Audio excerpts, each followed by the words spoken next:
You're talking about awards and what you hear and what happens and all that.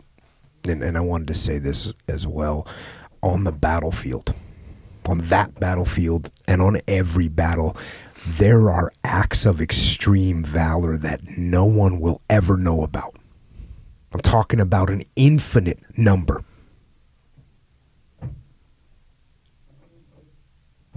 No one's ever going to know about them.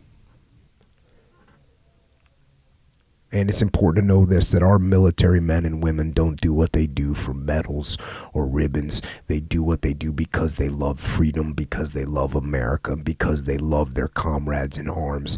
And that right there is why our country thrives in battle.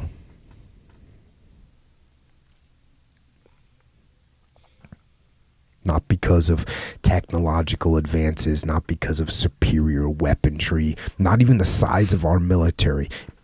It's because of the bond that is shared between warriors. That is our real strength.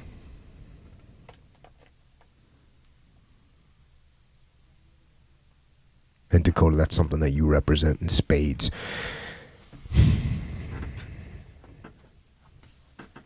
And, I want to thank you for coming on the podcast and sharing this incredible story. And I know it's not only a story of you, but it's a story of all the men, American and Afghan as well, that rode into battle with you that day and showed once again what it is that makes America a place of hope and of freedom.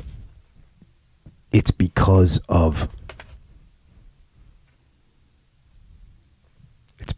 men. It's because of individual men that in their heart and even in the face of death actually live the ideals of this great nation. Not only in their words, but in their actions, in the way that they live, and in the way that they die. God bless all. They're incredible. I mean, you're exactly right.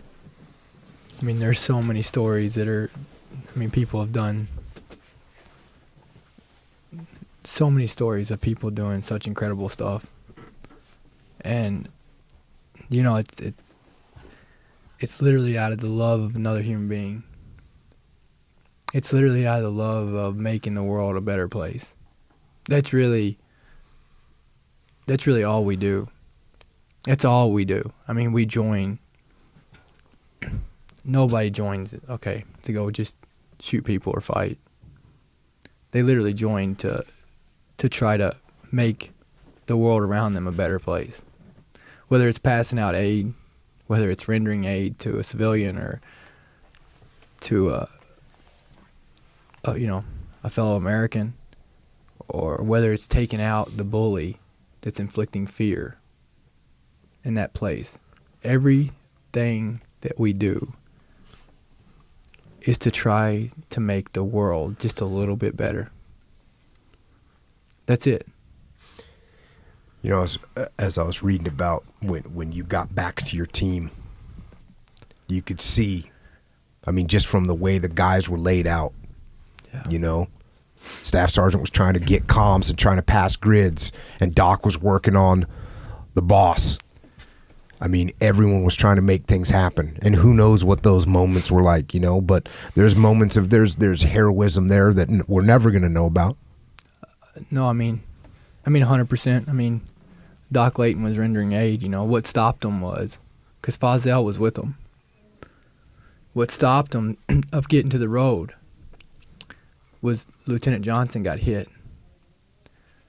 And Gunny Kennefick and Gunny Johnson were on either side providing security while Doc Layton worked on him. And that was the medevac we heard called in from Gunny Kennefick, was trying to call that medevac in for Lieutenant Johnson. Man. And, but they weren't gonna leave him behind. Even more of not leaving him behind they weren't going to just throw him over his shoulder and get him out. They were going to try to fix him. I mean, what do you say? Well, I mean, what do you say? I mean, you know, that right there. I mean, that right there is everything. I mean, you take that, I mean, there's so many actions. I mean, I've watched people do such incredible things. Such incredible things that just make what I do. I mean, no, makes me look like I've done nothing. I've seen it. You know, people are incredible.